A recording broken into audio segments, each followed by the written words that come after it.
a los otros, o sea, comentarios para la audiencia, pero no para hacer preguntas. Estamos grabando. Encontrarán el enlace para ver y oír la grabación en los sitios web de AFSM y OPS, así como en el canal YouTube de la OPS más adelante durante la presentación. La grabación va a estar disponible en los 2 idiomas y podrán compartir este enlace con familiares o amistades que ustedes creen se puedan beneficiar por esta información. Ahora me gustaría pedirle a Gloria, que es la presidenta de la Asociación de Exfuncionarios, que abra la sesión con sus palabras de bienvenida y luego nos va a dar sus palabras el doctor Vega. Gloria.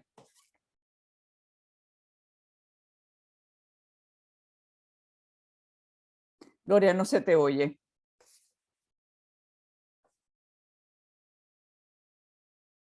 No se te oye, Gloria.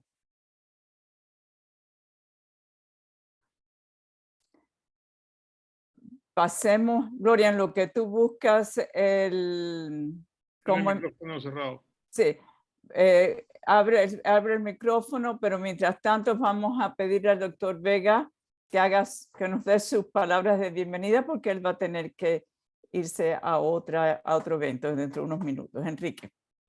Sí, no, gracias Marta, gracias Gloria, gracias a los colegas de AFSM por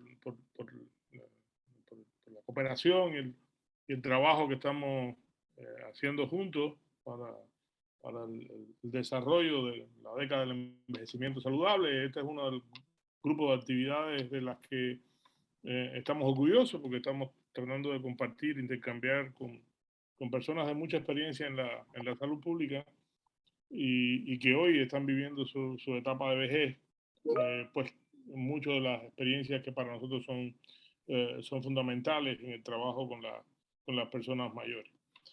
Hoy hemos contado con el apoyo de nuestros colegas, quizás los líderes del trabajo en investigación en el área de demencia en América Latina, colegas de la Universidad Javeriana que están desarrollando un trabajo inmenso en la investigación, en la educación, pero también en la implementación de estrategias clínicas y de salud pública para el trabajo con las personas que sufren demencia.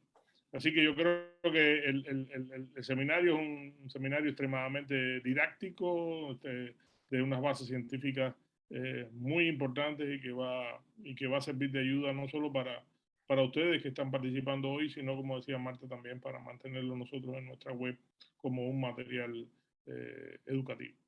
Así que yo les deseo toda la suerte del mundo con este seminario, les deseo que puedan compartir, discutir y esclarecer al máximo todas sus dudas y, por supuesto, a los colegas de AFSM que cuenten con nosotros siempre para el apoyo de actividades como esta. Muchas gracias. Gracias, Enrique. Gloria. Thank you, Martha. It is my pleasure as president. Gracias, Marta. Es mi placer como presidente en esta asociación de ex funcionarios de la PAHO y OMS y como hija de una madre colombiana nacida en Colombia, traerles a nombre de la Junta y de la Comité de Envejecimiento Saludable este webinario tan importante sobre la demencia. Es inevitable en la vejez. La asociación expresa un especial agradecimiento a los doctores José Manuel Santacruz, Escudero, Ana Carolina Gama González y Carlos Alberto Caro Gutierrez por sus presentaciones de hoy del Hospital de San Ignacio de la Pontificia Universidad Javeriana de Bogotá.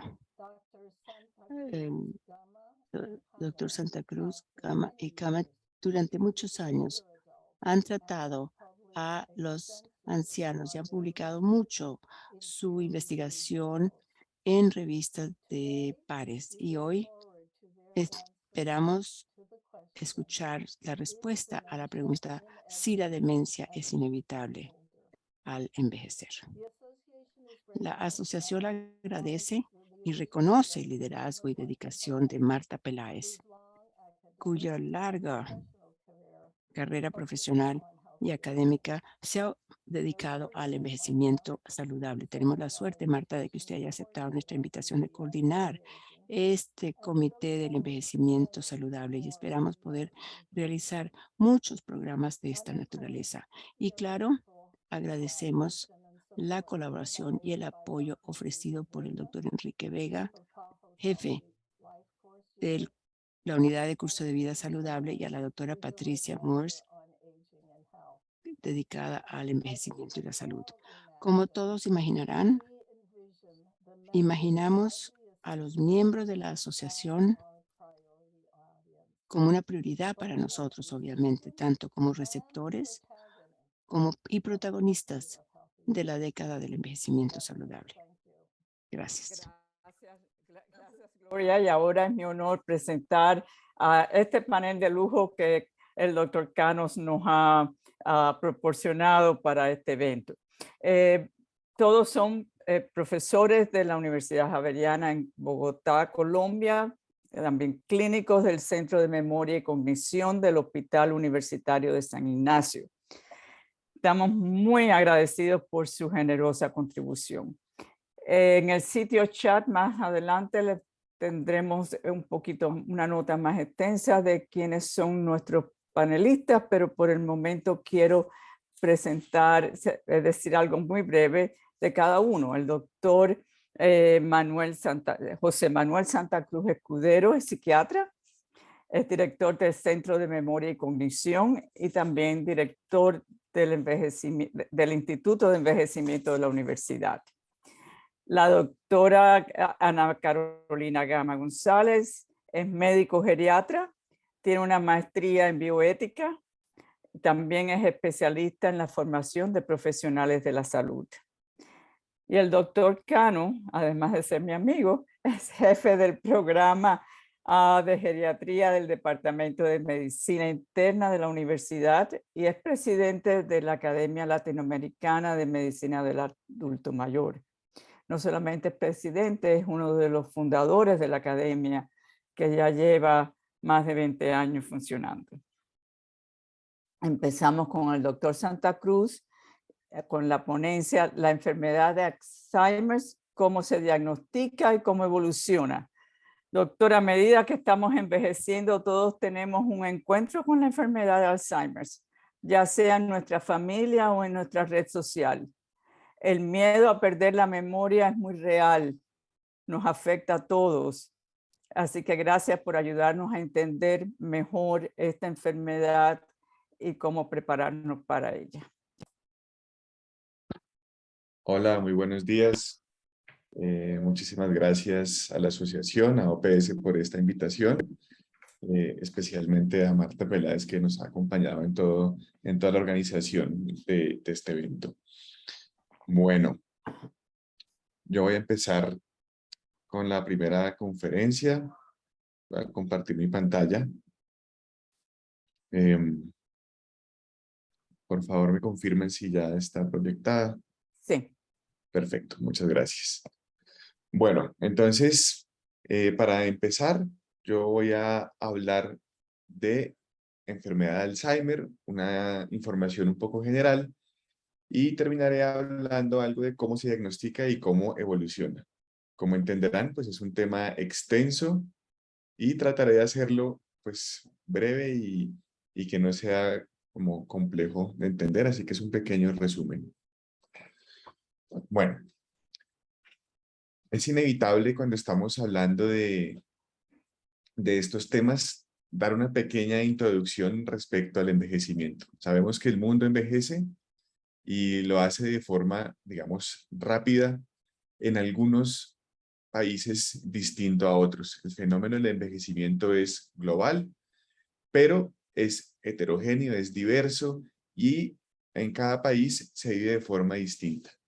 Aquí vemos en esta diapositiva la proporción más oscuro, los países que tienen una proporción de personas mayores. Esto está mejor ejemplificado en una diapositiva que les mostraré en un momento. Como ocurre este fenómeno a lo largo de todo el mundo, esperamos que este envejecimiento traiga unas consecuencias en la salud. Como veníamos diciendo, no todos los países envejecen igual. Países de medianos y bajos ingresos vivimos un fenómeno de envejecimiento mucho más acelerado. Eso quiere decir que en los últimos años hemos tenido un envejecimiento mucho más rápido y trae unas particularidades muy especiales para nuestros sistemas de salud. Está claro que no está bien decir que la vejez se asocia directamente con enfermedad, pero sí está claro que en la población de adultos mayores hay un grupo de enfermedades que son más frecuentes, más prevalentes, y para estas tenemos que estar, sí, muy preparados. Es por eso que la OMS invita a todos los países a comenzar a prepararnos para enfrentar estos enormes retos y poder garantizar entonces que nuestros sistemas de salud puedan brindar la ayuda que van a necesitar las personas mayores en la medida en que van aumentando su proporción. Esto, lo que les mencionaba hace un momento, aquí lo vemos en datos y podemos observar las diferencias de la proporción de personas mayores de 60 años en diferentes países. Y fíjense cómo, por ejemplo, Japón ocupa el primer lugar y en este momento la proporción en su población mayor de 64 años es del 28%. Y aquí vamos viendo entonces una lista de países en el mundo que tienen esta proporción más alta de habitantes en su población de personas mayores. Fíjense cómo aquí tengo el top de la tabla en la primera gráfica, y en la segunda estamos viendo los países que tienen la proporción más baja, estando en ellos entonces el antagonista Japón, los Emiratos Árabes Unidos. El envejecimiento entonces, como decía, es un fenómeno global y heterogéneo. Hay muchas formas de clasificar el envejecimiento. Buscamos, en general, por lineamientos también de la OMS, que el envejecimiento sea saludable. Sin embargo, no siempre el envejecimiento es así. Podemos encontrar otras formas de entenderlo, como el envejecimiento patológico, un envejecimiento normal y un envejecimiento exitoso. Esto es muy significativo, es muy relevante. Tenemos que empeñarnos en lograr obtener un envejecimiento saludable, pero también tenemos que entender que no siempre se podrá y no podemos convertir entonces a aquellos sujetos que no logran un envejecimiento saludable en víctimas, además de un estigma por no haber podido llegar a esto. Hablando de trastornos o de enfermedades que más frecuentemente se encuentran en población geriátrica, encontramos los grandes síndromes geriátricos y dentro de ellos uno muy importante que son los trastornos neurocognitivos, que son o demencias, los que nos traen hoy aquí. Y también decir que tanto trastornos cognitivos o demencias como depresión han sido categorizados como problemas de salud pública. Entrando un poco más específicamente en la demencia, es importante entender que en la medida en que hay más personas mayores habitando el mundo en este momento, pues también veremos entonces más casos de demencia. La demencia es una enfermedad que está relacionada directamente con el envejecimiento, con la edad. Entonces, en la medida en que más personas mayores, pues seguramente veremos también más casos de demencia en nuestra población. Es muy importante entender que la demencia en general en este momento no tiene un tratamiento curativo.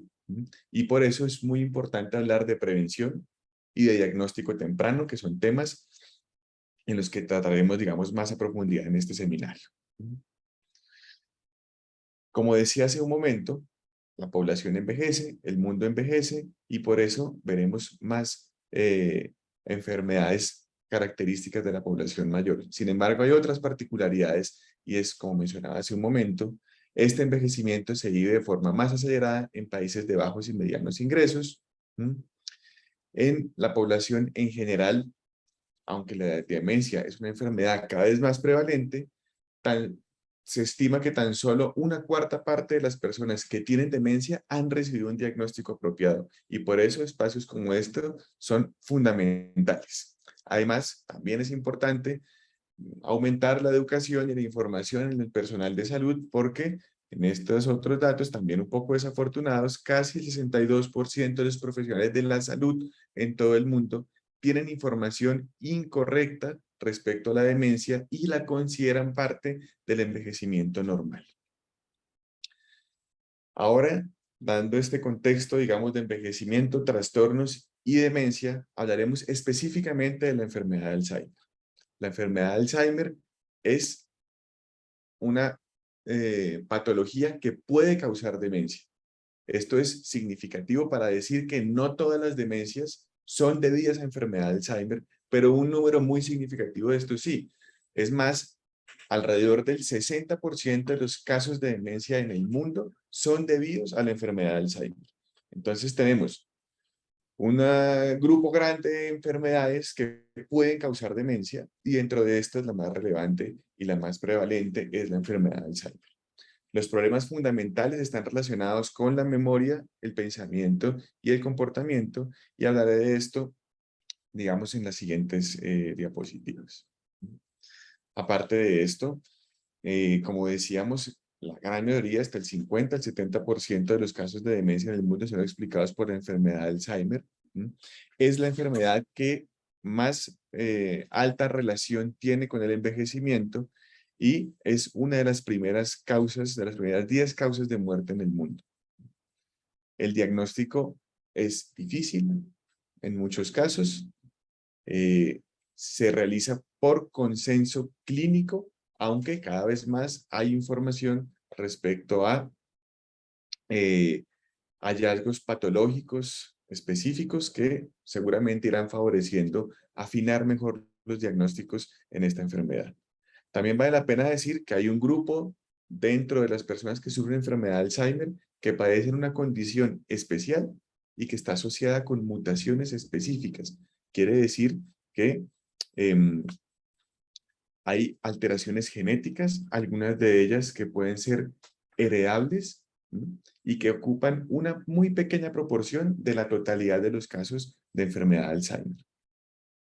Bueno, como decía hace un momento, la enfermedad de Alzheimer tiene una relación con la edad.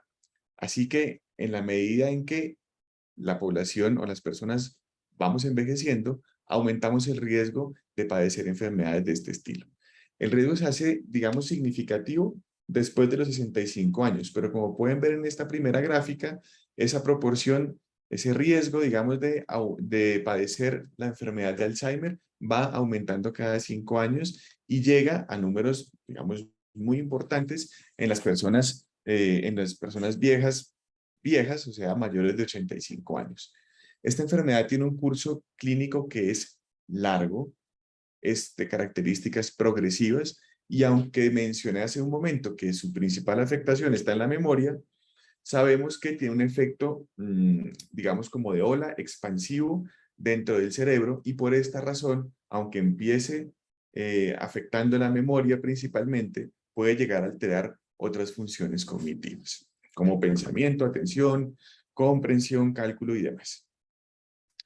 Aquí vemos en una gráfica entonces la proporción de personas mayores que sufren enfermedad de Alzheimer y una proyección hasta el 2050. Como decíamos, es una enfermedad que está ligada a la edad, ¿sí?, y a la vejez. Entonces, en la medida en que la población envejece más, aumenta esta proporción de sujetos mayores de 85 años, y en ellos es, como decíamos en la gráfica anterior, donde más se encontrará enfermedades de este estilo. Entonces, inevitablemente, con el paso del tiempo, iremos viendo más casos de enfermedad de Alzheimer.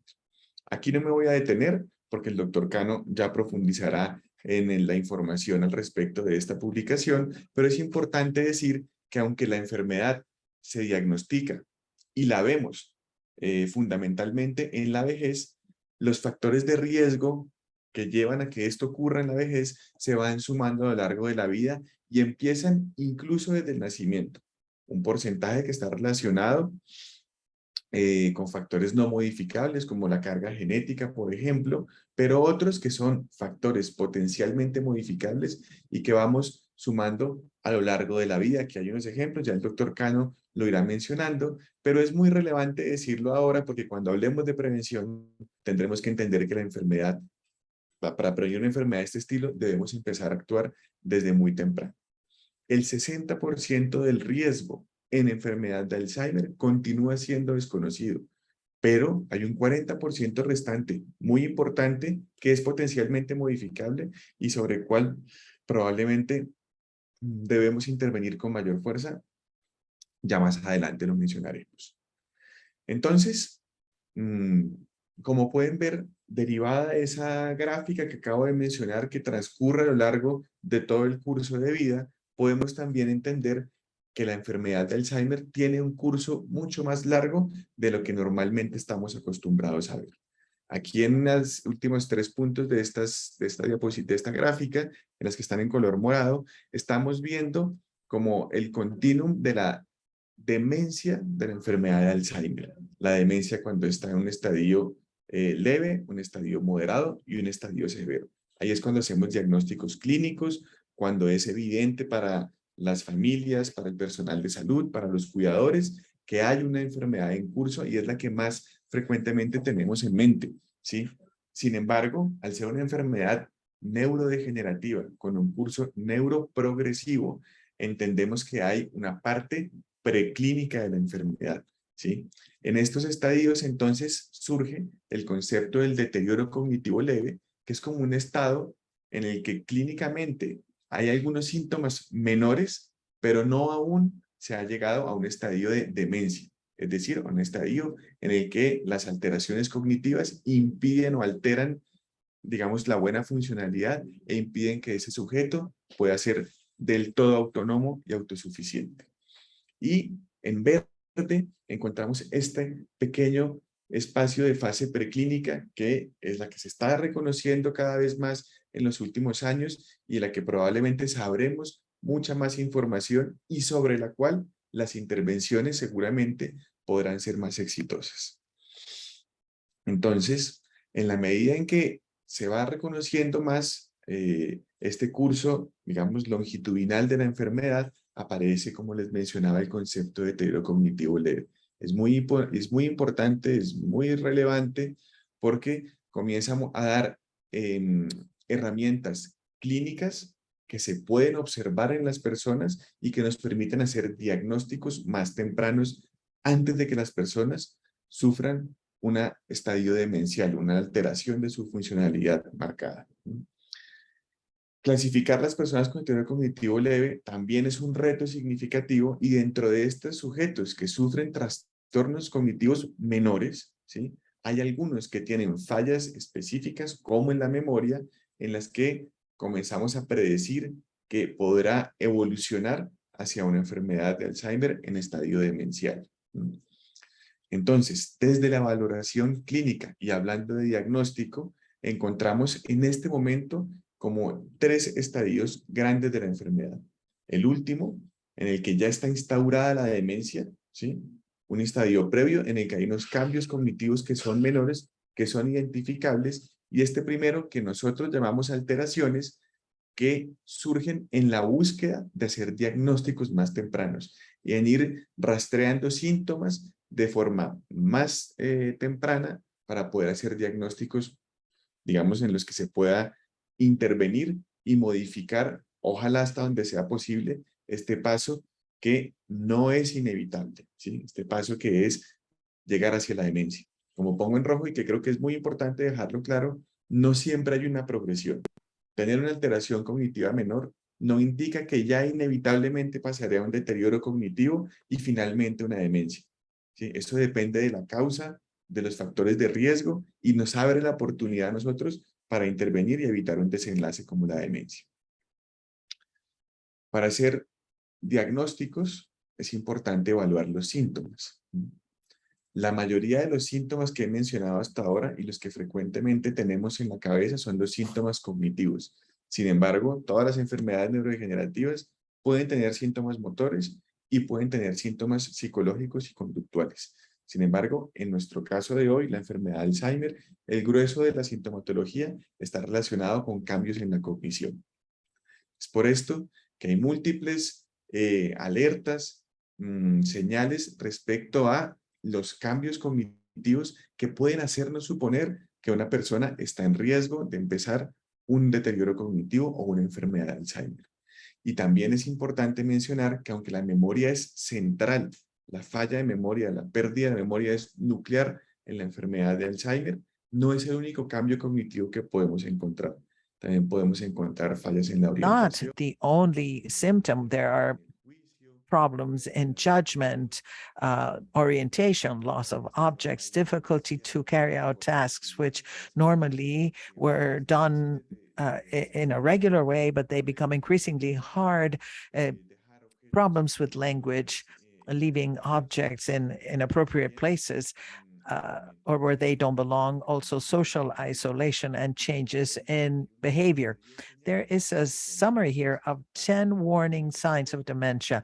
They are very valuable, and we need to assess risk either on ourselves or people with whom we are associated. These signals are translated into a clinical diagnosis in what has been called cognitive domains, which give us a way to organize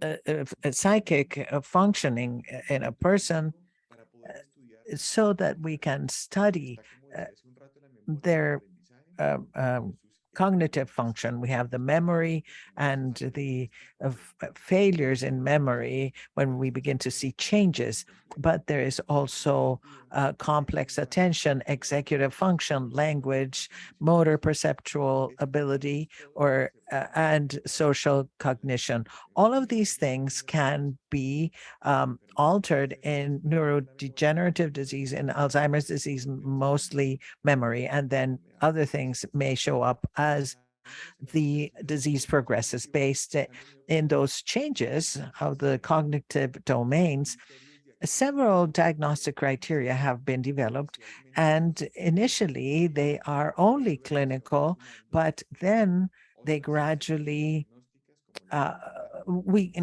gradually can have imaging and biomarkers that can be used to make the diagnosis. As we learn more about the disease, diagnostic criteria are updated. Here we see a sequence of criteria to diagnose Alzheimer's disease, and how from the beginning, or at first it was only approached clinically and pathologically. However, we now have more diagnostic aids that allow us to make earlier diagnosis. And then we have the ICD-11, which is the classification of mental and behavioral disorders, and the DSM-5-TR, and this year there was a revision of some of these criteria explaining clinical criteria and symptoms, and they allow us to make the final diagnosis, yes, clinically, but using tools that help us refine etiology and cause of disease, of the disease. Since the diagnosis continues to be clinical, then the best way of arriving at this diagnosis is using an interdisciplinary team. And so we have an interdisciplinary team assessing, and the team will include psychiatrists, neurologists, gerontologists, neuropsychologists, geneticists sometimes even, and then we can come to a diagnosis by consensus. As I said at the beginning of my presentation, in some cases, we require, as I mentioned, a genetic assessment. As I explained, there are some mutations that have been discovered, and so a small proportion of the population has shown these markers, and they are genetic in origin, but they are in a very small proportion of the population. In Alzheimer's disease, the core symptoms, those we keep in mind, are cognitive, but all neurodegenerative diseases have also other associated symptoms, for example, motor symptoms as psychological and behavioral symptoms. It is also important to mention here that an appropriate assessment of motor changes and behavioral changes increase the likelihood of doing early detection, and we have increasing information about mild motor changes in Alzheimer's diseases, for example, gait alterations. This is what has been termed cognitive motor disorder, and also changes in behavior, which have been called mild behavioral deterioration. These entities are being consolidated to facilitate making early diagnosis of this kind of diseases. So as I showed earlier, we have the sequence which can be modified. And it is very important for us to make early diagnosis, to make an early diagnosis. And we need to be looking for finer and finer symptoms, looking for changes in gait, in behavior, and of course, in cognition, of course. Even though we make a clinical diagnosis and it is summarized in the diagnostic manuals I have referred to, it is always essential to use tests that allow us to include two basic things. One, ruling out other cases, other causes, other medical conditions that can be mimicking the disease and which can be potentially treated. For example, hypothyroidism. It can bring about cognitive changes which are different from Alzheimer's, but they can mimic Alzheimer's. And so it is essential to do blood tests looking for certain medical conditions that can be treated and which can confound the diagnostic process, and also brain imaging studies. These are been consistently developed, and now we have the functional images searching for accumulations of amyloid in the brain. The availability of these images depends, of course, on resources, sources of the health system where we work, and also on the needs we have from the clinic, because they support the clinical diagnosis. It allows us to give our diagnosis more certitude and also rule out other conditions. So, as neuroimages have been evolving, and there is more and more ability to see not only structures but also functions. Now we also have biomarkers that can be found in the CSF, and so we can also do them through blood tests that allow us to make a diagnosis. And this is a current development. It's not as widespread in the clinical practice, but it will give us more and more information, and we will increasingly use specific biomarkers. And why are they relevant? Well, as we show here in this slide, through testing for biomarkers, we can also make much earlier diagnoses. And so this is what we can do with these tests. So to go back to the this diagram here in purple, from the light purple and the darker purples, we have the dementia, which is mild, moderate, and severe. And then in yellow, we have the mild cognitive impairment due to Alzheimer's. And then we have in the teal color a preclinical level where it would be ideal to have tests, and we will be looking for biomarkers as the ones I just mentioned, so that we can be more certain about the diagnosis in the preclinical phase and be able to have interventions. Doctor, sorry, you have just one more minute left. Well, this is my last slide. Thank you. And so let me show this last slide showing the natural history of the disease, how it evolves. Neurodegeneration begins before we can clinically diagnose the disease, and then at the end, we will talk about prevention. Thank you very much. Thank you, Doctor. this information you have given us is very important. And I know many people would like to have 2 hours with you, but we will have the opportunity to go deeper into this. Now, Dr. Gama González, as a specialist in gerontology, you know the cost of dementia, not only for the patient, but for the family as well. So your presentation is titled General Treatment, Care, and Advanced Decisions. This will help us to think about what we need to consider to do long-term planning and how to make advanced decisions. So more than treatment itself, I would like to hear about the process, about how to think about the advanced planning or advanced decisions. Well, thank you very much. Thank you very much, Martha, and to all of you for the invitation. And yes, this is the topic that I love. So it is a pleasure for me to talk about this. Yes,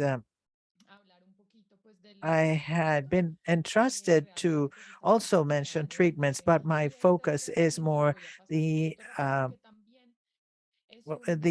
topic you emphasize. Treatment, though, is important, I think, for the families and patients. It's important to know about treatment.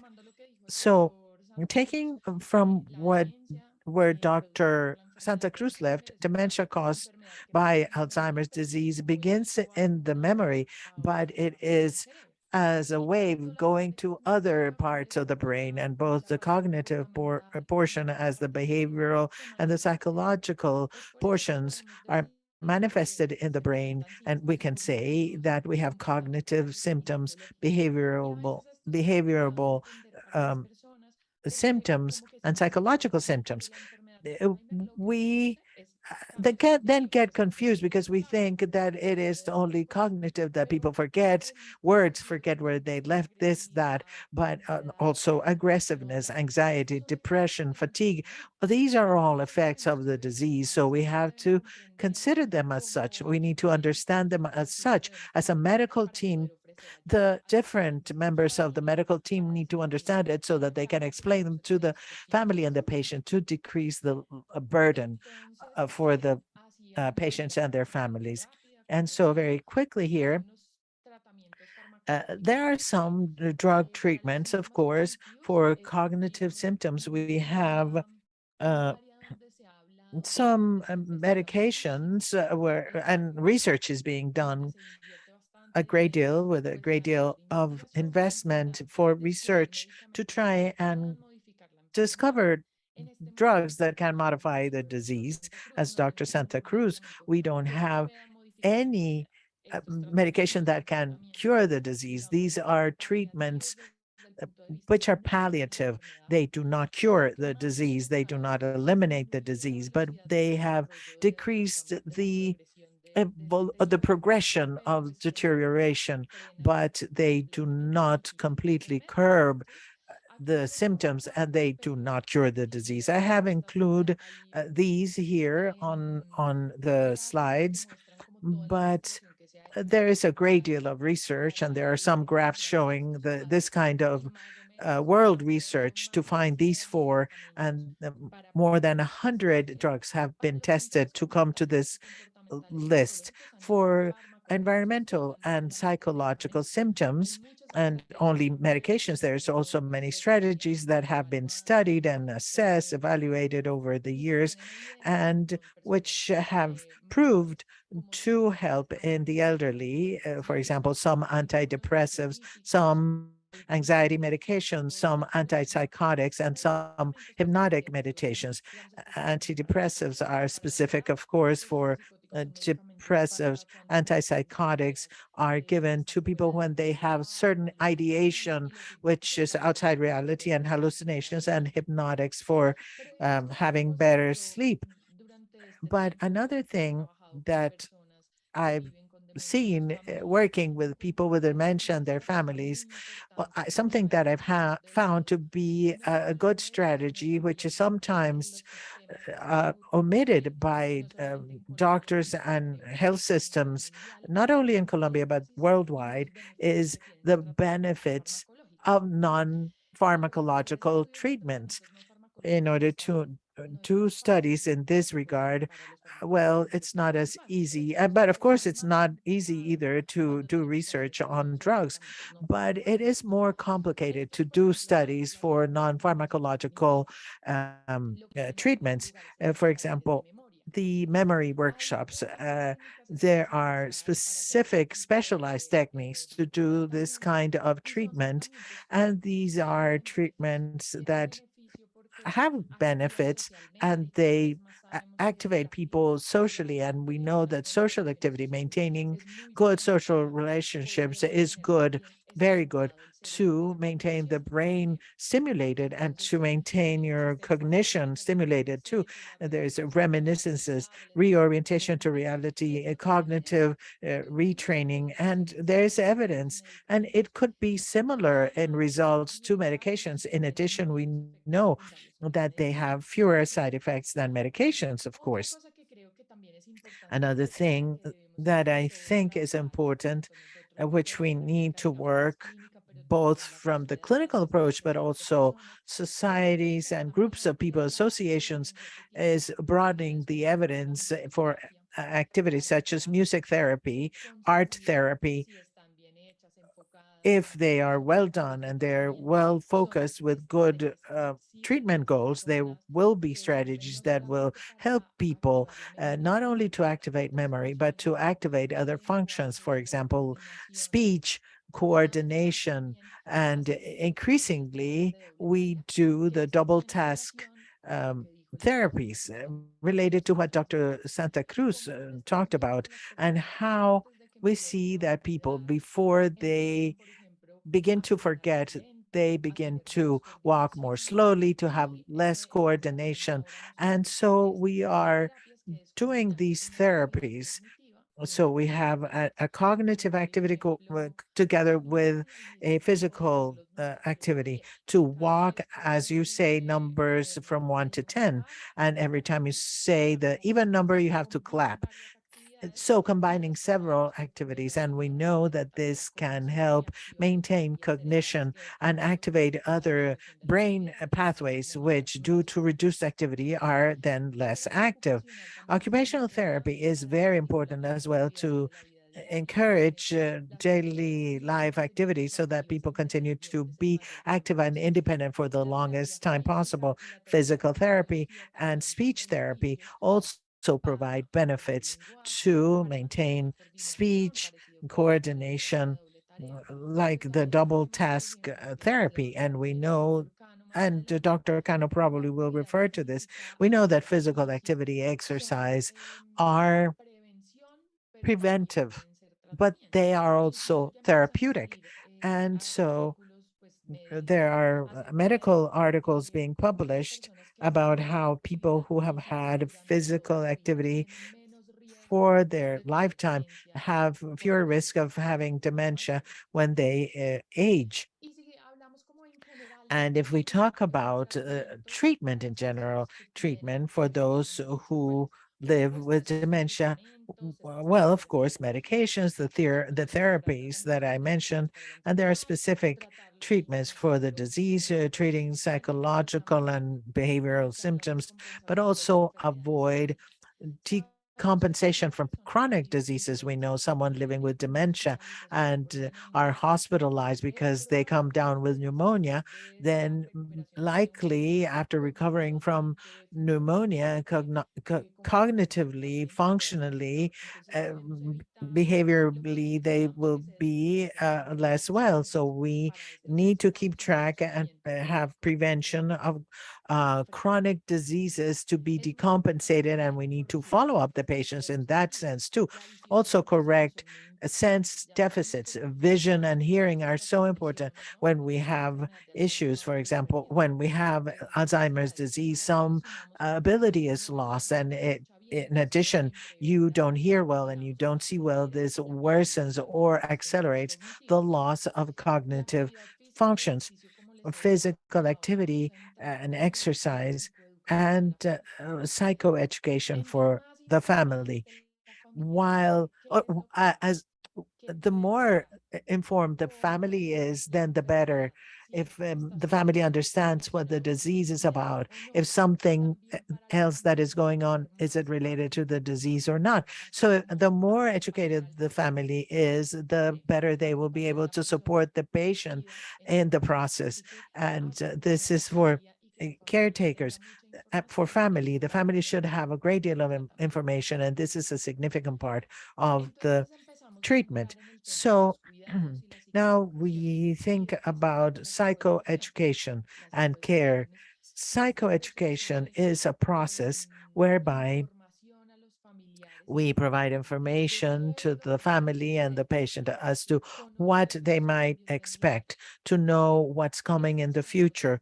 We know this can lead to lower stress in the caretakers.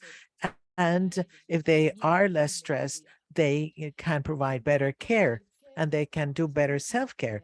So if we know what's going on, we can plan for care requirements. And it has been proven that if we can do advanced planning of care for our family member, at the end, the person will receive the care that they wanted to receive. And then after the person's passing, then bereavement will be better.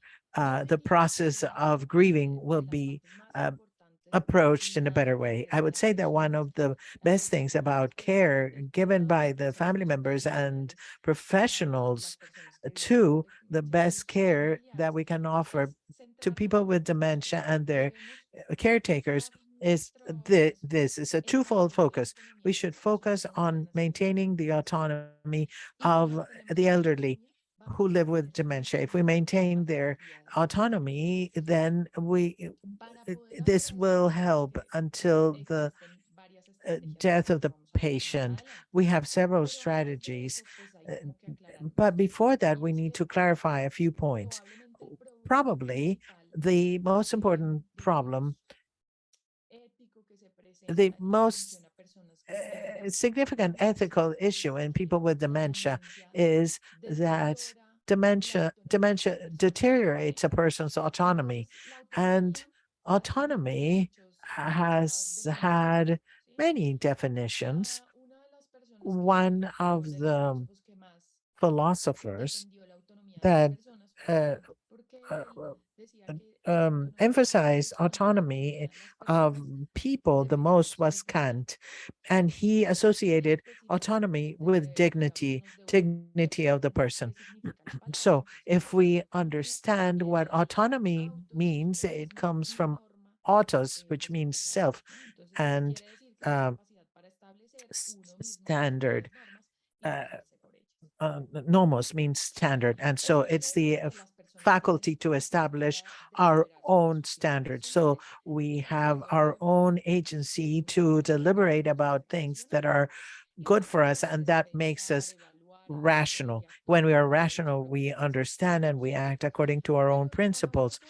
So in order to be able to do that, we need to be a person without any disability, in good health, and with no changes, and so that we can keep being autonomous.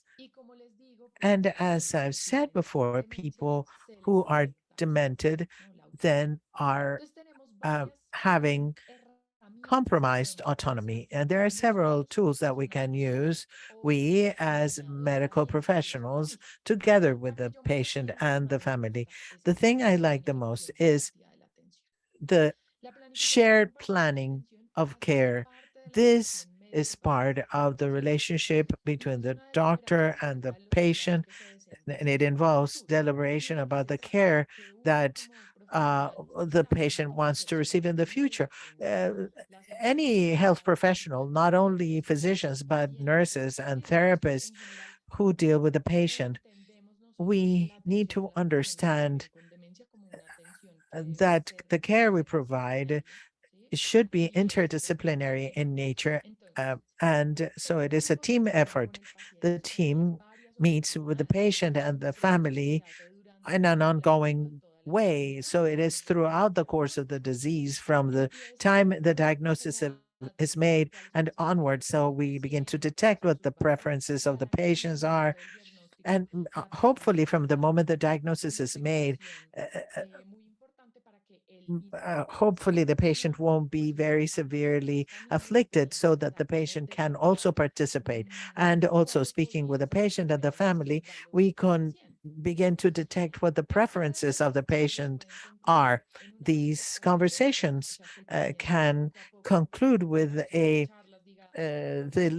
wish list by the patient. So the patient may say, when I am in a state of advanced dementia, I'd like to be in my home and I would like to be cared by these people and I would like my life not to be excessively prolonged. So rejection of treatment or naming a legal representative. And this should be all recorded in the clinical history. It is not the advanced directive document per se, but it is more part of the rapport between the patient and the doctor. And depending on the situation of the patient, because of course, this is not only used for people who are demented, but also for people who have other chronic diseases that progress. So depending on the moment of the disease where the patient is, it's good to do this process, which is part of the doctor patient relationship, and it can be reviewed every time they get together. And it is not only a form that you fill out. So people with conditions that are progressively deteriorating, which and conditions that require decision making and which can alter the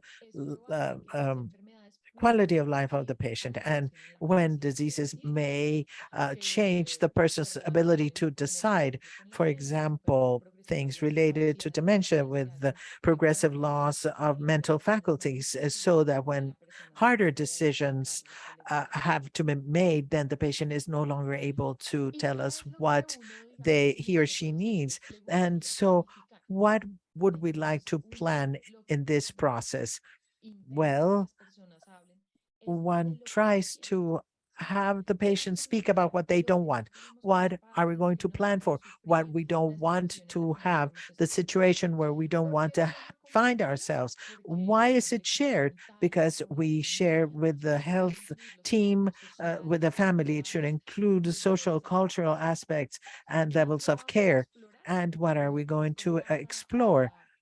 This, well, we're going to be basing ourselves on the values and preferences of the person, what is important, what is valuable for each person, and be able to draw a hierarchy among the different valuable things. On the other hand, we have the document of advanced directives, which is part of the legal aspect. This is a legal issue. It's unilateral, autonomous, and free expression of what you wish in case you find yourself in a given situation. And also reducing or killing its independence. And at that point, the person might not be in a situation to express himself or give his consent. This advanced directive document doesn't mean that if you sign it, I mean, you can change it as many times as you want. It can be redone, it can be changed, you can change your opinion, and it should only be used if you're unable to decide. If I'm awake and I just had an accident and I'm asked, it's what I say at that time. It doesn't matter what's on the paper. That's very important. And I'm going to tell you first of how this is done in Colombia. In Colombia, we have a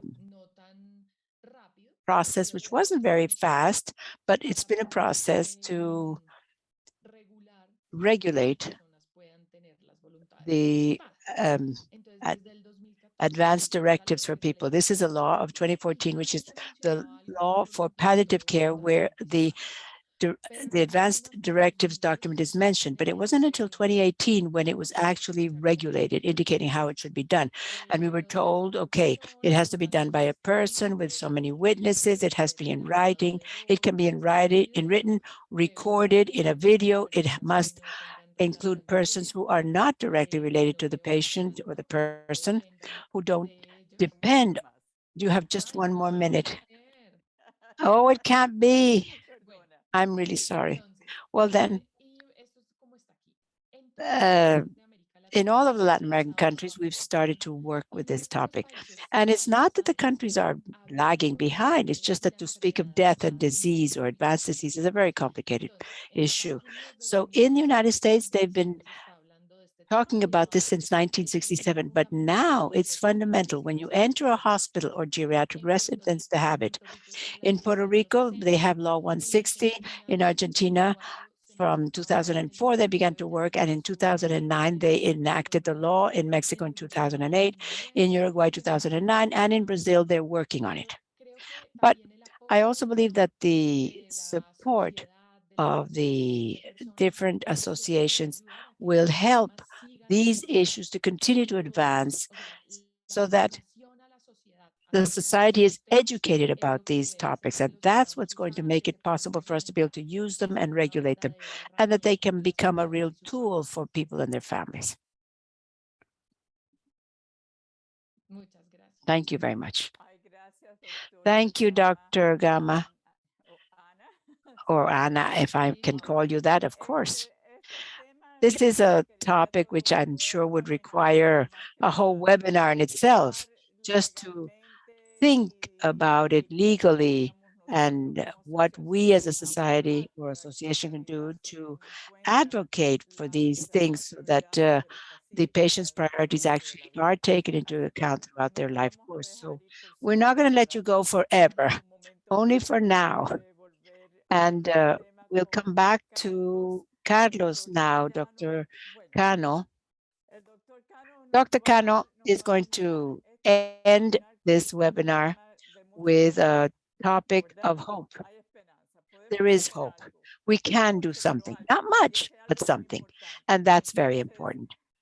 So, Carlos, tell us how we can begin to prevent dementia. Well, Marta, let me tell you, I first want to thank you all for my invitation. Can you hear me? Yes. And the slides, you can see them? Yes.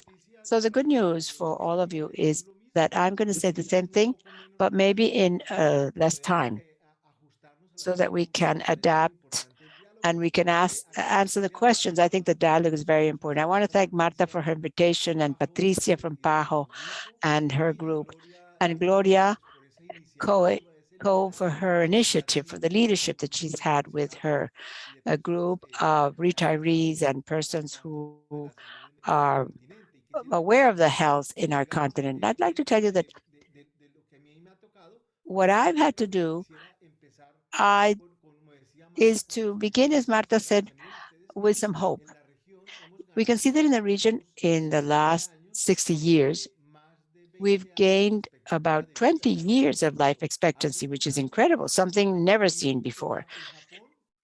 In Japan, which is not in our continent, but is an important example for us, we see that women are living beyond the age of 87 in their life expectancy, and the men more than 80. But what we want to do is to live that life, but well. In this heat map, we can see that by 2100, Latin America will play a very important role in aging worldwide. And in the earth color, you'll see the countries that are going to decrease in the number of population. But what's most surprising of all that is that the phenotype or the characteristics of the population will allow us to see the older adult as the common denominator, as a common person, and the 40% of the people who will live in 2100 will be over the age of 60. So things are going to change undoubtedly. The phenotype is changing. That's important. And we see that in the presence of the disease that sounded as a catastrophe. On this slide here, you can see the way in which the life expectancy has increased, but the age-dependent diseases have also increased. And that's why it was expected that this disease would be doubling and doubling and doubling every so many years until reaching figures of incredibly high of about 30 and 40% over the age of 80. However, we've seen that in the United States, this has not happened, for example. And why not? Well, that's a good question. If there are many more people with dementia, because the population is aging more, but we expected to have many more people with dementia. And that is largely due to everything that's been done in public health worldwide and regionally, of course. So that's the good news. And of course, under that dramatic situation, I don't want to send a negative message saying that we're all going to suffer from that disease. No, we have options. We can get ahead. And I'll tell you in a few minutes what we can do. In fact, in our group, this paper, which was recently published, well, actually in 2015, we began with a paper to analyze the objective of our group as a crusade, and people like Francisco Lopera in Medellin and other people who've worked with dementia in Colombia sought to prevent dementia as a challenge for public health in our country. And that has been and will always be an important objective. Undoubtedly, the prevention must begin from conception, not only when we are older, but from the children's age, the grandchildren's age, the great-grandchildren's age. And the social determinants of old age is something which we must become more and more interested in, because we know that aging is determined and established by many variables. And here I would outline those like poverty, inequity, and lifestyles as an introduction to the subject. And in red, other issues that are not in the paper, but I believe also have a great deal of significance, such as education and quality education, nutrition, and gender, especially during pregnancy in women under the age of 15, which has been a serious problem in the region, and which definitely determines a social determinant of old age, including the question of dementia. And that's why the World Health Organization and you as retirees have participated in this since 1968 with Alice Scalacci and others, talking about this question of active aging as a process that optimizes the possibilities or opportunities of health, such as participation and safety to improve the quality of life, allowing all of us to live the potential of physical, social, and mental welfare throughout the life course. But we could also say that the objective of all this, or the purpose, is to extend the healthy lifestyle and the quality of life for all people as they age. And there are a series of behaviors which I'm sure you've seen and read about and know about, which I'll summarize according to what we hear from the scientific evidence and how these beneficial behaviors for physical and mental health are linked inclusive with a high level of discipline and self-control. People who have greater discipline or greater self-control are probably the ones who are going to age better. And others, maybe not so much. There's a story of someone who is in a hotel at 5 o'clock in the morning, and one's arriving from the party and the other one's leaving to do some exercise. And they both ask each other, who's the madman here? I'm not sure, but for public health, the one who's doing the exercise is probably better off. At least he's got some reason there. The duration of life, a very important question, will depend on environmental factors. Before, we had always said that, well, my mother lived many years, and that's what's happening to Marta, with a mother who lived so many years and in wonderful health. But there are also environmental factors that determine the duration of life, and that's what we call the epigenetics today. The possibility, due to environmental factors and lifestyles, of changing those endings, which are habits that we may have, which we've called good and bad habits. These are the poor habits, the bad habits: smoking, drug consumption, gambling, sexual promiscuity, not sleeping well. All of these are well known. So let's place ourselves within the concept of dementia, but we know that high saturated and trans fat diets and high diets in large amounts of red meat under certain circumstances seem to be harmful or negative. But there are others that are good, such as regular exercise, moderate consumption of alcohol. It's true that there's some evidence saying that alcohol can be harmful, but a glass of wine with dinner is okay, but not in excess and not programmed. Like a well-balanced diet and monogamy are all good habits that can protect the life. And for example, if we were to be asked as geriatrics, and often they do so over the telephone or on television or radio, if we're asked for a recipe for healthy aging, I would bring this that slide: nutrition, exercise, oral health, vaccination. The WHO, for example, spoke of vaccinations for the older adults since 2002, and not so much now with the pandemic. Corrections of sensorial alterations, vision, hearing, prevention of many types of cancer, and prevention of falls, which could have terrible effects on old age. And these scientific evidences have shown that these healthy habits can reduce up to 30% of chronic diseases and can extend life even 10 years more free of disease. And that applies in the case of dementia as well. If you're going to have Alzheimer at 80, you might reduce that probability to 30% of the chronic diseases and live 10 years more, up to 90, without having the disease. Those are the tremendous achievements of public health. And this is clearly seen on this slide. So we are advancing, and what we've done with our life and what we can do today is obviously very positive, but we'll always have a chance to do it. And I'll give you an example. If someone stops smoking today, in 2 years, his cardiovascular risk is going to be equal to 0, the same as the rest of the population. To quit smoking is always good at any time of life. And there are important situations in the brain. For example, everybody associates aging and dementia with memory, but that's not the case. We have other functions, as we saw before, from what my colleague said: language, social cognition, judgment, visual, spatial construction, executive functions, abstraction.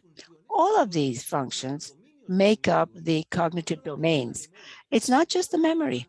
And all of these can be changed as life goes by, as people age. For example, language and hearing have a tremendous relationship with aging, because the hypoacusia, which is quite frequent at our age, can also interfere, causing poor functions in cognitive functions. So this slide just shows us that there are many types of memories. There is the memory in yellow, which is the episodic of events, of the how and when, how, why, and where. And as age advances, it changes. After this conference, after this training, for example, you don't have to think that we all have Alzheimer's, because that memory changes as we age, and it's normal for our episodic memory to change. What was so-and-so's name, or what was this situation? I don't remember. That's normal. As José Manuel Santacruz said quite rightly, this should not alter the usual behavior of everyone. But I can tell you from now that you're always going to forget things. We're all forgetting things. And that doesn't mean that we have Alzheimer or dementia. And the key to all this is what we've said of the concept of functionality. The most important thing is not to be 70, 80, or 90 years old. It's to be functional. And that functionality is made up of clinical, mental, physical, and social aspects. It's the 4 elements that determine the human being's function. And of course, that function is supported by this study, which, although it looks complicated, this was done by a very good friend of ours, Francisco Landi, in Italy. And what he did was to see what people were dying from after 80 years in Italy. And I'll tell you, they don't die from diseases after the age of 80. What kills them is the loss of their functional capacity. You can have dementia, hypertension, diabetes, and many chronic diseases, as the slide shows, but if he preserves his functionality, he's going to live much better. So let us go into basic concepts such as nutrition and exercise.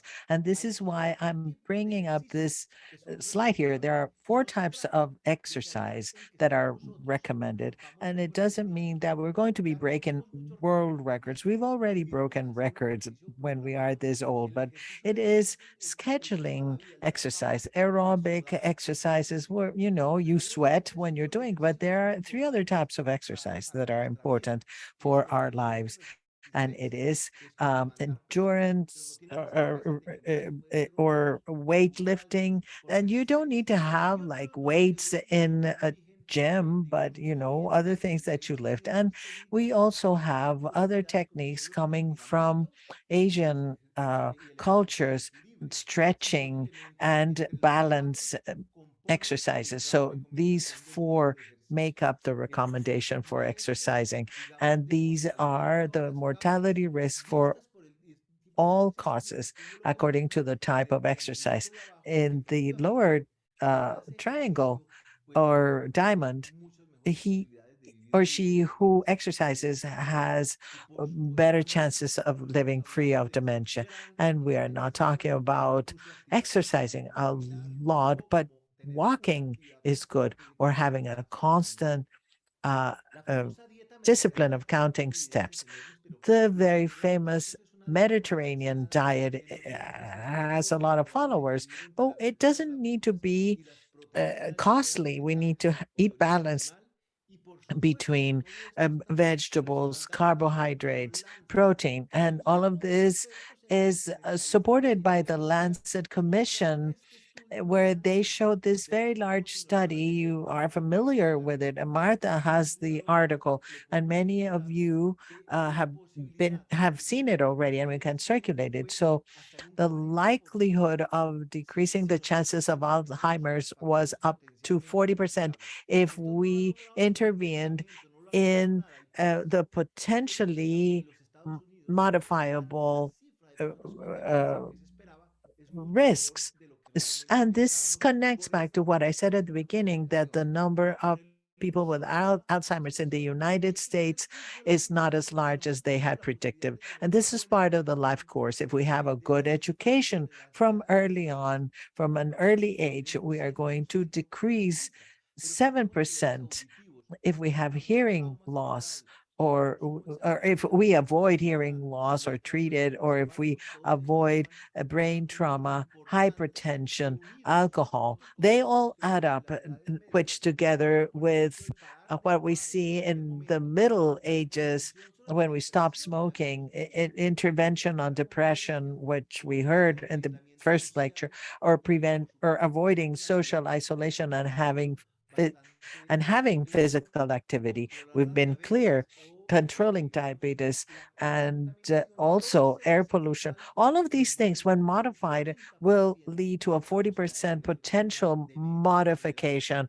of the possibility of having dementia, and in particular, Alzheimer's disease. And now, coming to the end of my presentation so that we can leave some time for questions, we continue to bet on what my fellow lecturers have said, the role of gait speed in dementia. To walk more than 0.7 meters per second protects you from the likelihood of having Alzheimer's. People who walk more slowly won't have as much protection, but walking is always good. But this recent publication from our group, led by students, medical students, we see that the motor cognitive risk syndrome, its prevalence and cognitive performance. So then, if a person maintains function, then it is more likely that dementia will be prevented.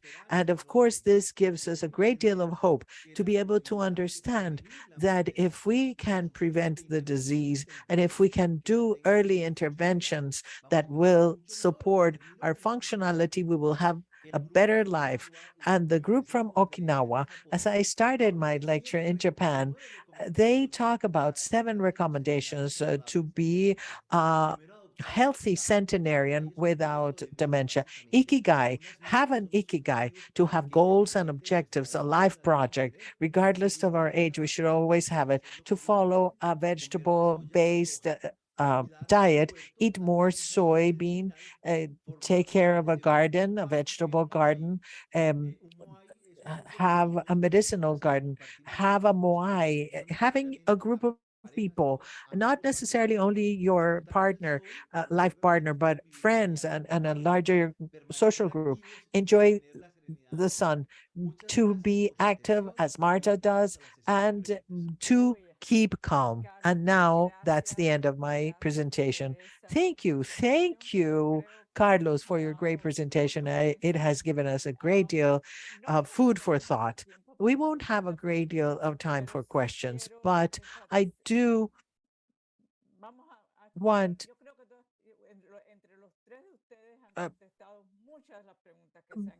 between the 3 of you, you have answered many of the questions that have been asked, and you have made reference to articles and to other publications that we will share with the group, and we will put on the web page of ASFM and the retirees association. So, but there was a question that I thought could be something that could help us to think of the future. This is the question: how manageable are dementias in the first or in the primary healthcare level of our health systems in our region, for example, Colombia? Is dementia manageable if you go to a primary healthcare center? Well, Marta, let me just say this briefly. It is a challenge. We have been working on primary health care, but not enough. And I think it is a goal to achieve. And I think we need to work with the families, with the society at large, and the community at that level of primary health care. And that's the only way in which we can provide good care. But there are differences. Mexico, Argentina, maybe Costa Rica may have more important advances, and other countries may be more limited. But I think it's our challenge, something we need to develop in our countries. I hope it's one of the challenges that the decade of healthy aging will approach. Okay, there is another question that we can address here, and then we will ask Patricia Borsch to share with us what PAHO is doing for launching the decade of healthy aging. So what's the speed recommended for older adults that are walking? Are there any parameters of the speed of walking? Is it a personal rate, or can you tailor progress and for a person? Well, you all. So anyone. Let me say this: the studies on exercise for older adults, the first thing you have to do is determine what the situation of the person is, what is their ability to do exercise, and based on that you can do progression. It's not that you say everyone should be going to this goal exercise wise. No, you need to evaluate the person first, and based on that you can include more aerobic, more stretches, because Dr. Cano and us, we talk about aerobic exercises, but what you need to do is everything: stretching, aerobics, and weights. So you need to have a plan, not only walking, but walking is great. And this week there was a new publication saying 10,000 10,000 steps, but 10,000 steps is a lot of steps. So we need to make an effort, because sometimes we think that if people are older, they can only go around the block very slowly and then sit down. I think we need to also change our mindset for exercise in the elderly. It is very important, and remove the stigma that the elderly can only do very soft exercise. No, no, no, you have to exercise. All right, thank you. I would like to thank all of you, the participants, for the very interesting questions you've asked, and the interpreters for having been here with us. And now over to Patricia Morsch, who is the regional advisor on aging and health for PAHO, and she will give us some information of how PAHO will make a difference in all these issues during the decade of healthy aging. Hello, everyone. Thank you, Marta. And I hope with your support, we will be able to achieve all the objectives for the decade. I'd like to thank the audience, all of you who have been here, and the participation, of course, of the panelists who have provided us with updated information and very important information that we need to be aware of for the decade. And thanks to the participants for sending your questions in advance, which helped structure the presentations themselves. And thank you to the Association of Retirees of PAHO for helping organize this and for being so active in promoting healthy aging with your partners, and with the commitment of develop and implement the decade of healthy aging in the Americas. What was presented by our three panelists, Dr. Gama, Dr. Santacruz, and Dr. Cano, helped us understand dementias, how we treat it, how we diagnose it, how we prevent it. And this is related to chronic conditions that are increasing with the aging of the population. And so it is essential in order to have good health in the elderly, and the support for them and their families and communities. As Marta says, and as most of you already know, 2021 to 2030 was declared by the United Nations as the decade of healthy aging, and the strengthening of health systems to promote care centered around the elderly, as well as care for them, are the basics for this decade. And we have main objectives for the decade. And this decade is an opportunity for joint collaboration. The action plan, not only in these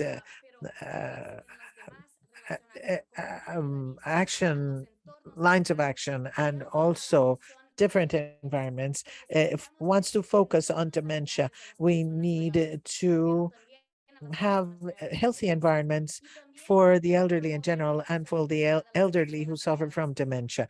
And we need to work on prevention of dementia and cognitive deterioration.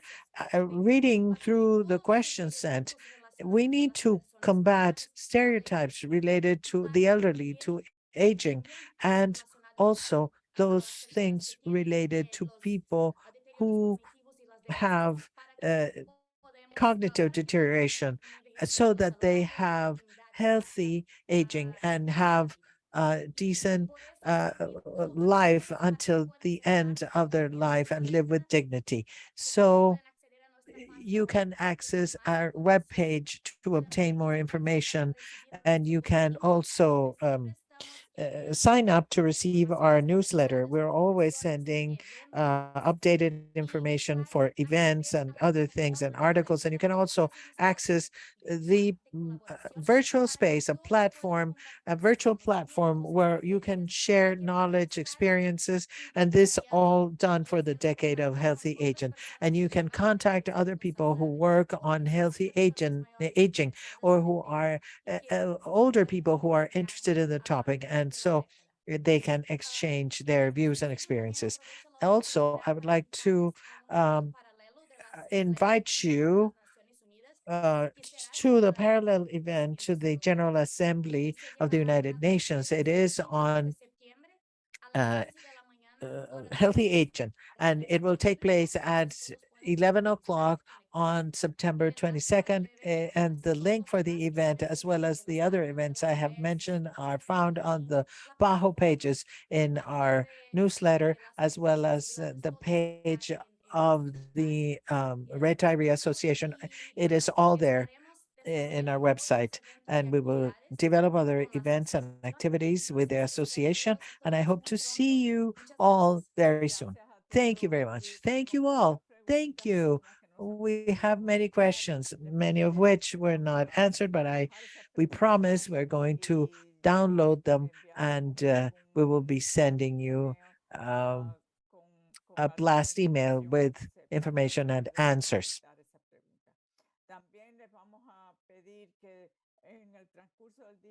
So, And we'll tell you that you're going to be receiving a survey, and we want to have these webinars to be better. But well, I thought this was perfect, but you'll tell us if not. And we want to be improving them all the time, but we also want to know what are your topics of interest and whether the schedule is time, the hour, and so forth. So please take those 2 minutes and answer those evaluation surveys. And thank you very much for your participation. And thank you to the 3 panelists. You have been very generous with your time. Carlos, you were on holiday, and Dr. Jose Manuel and Ana Carolina, we know how busy you are. Thank you for being with us here today. Thank you all. Hasta luego. Chao, hasta luego. Gracias. Gracias, gracias.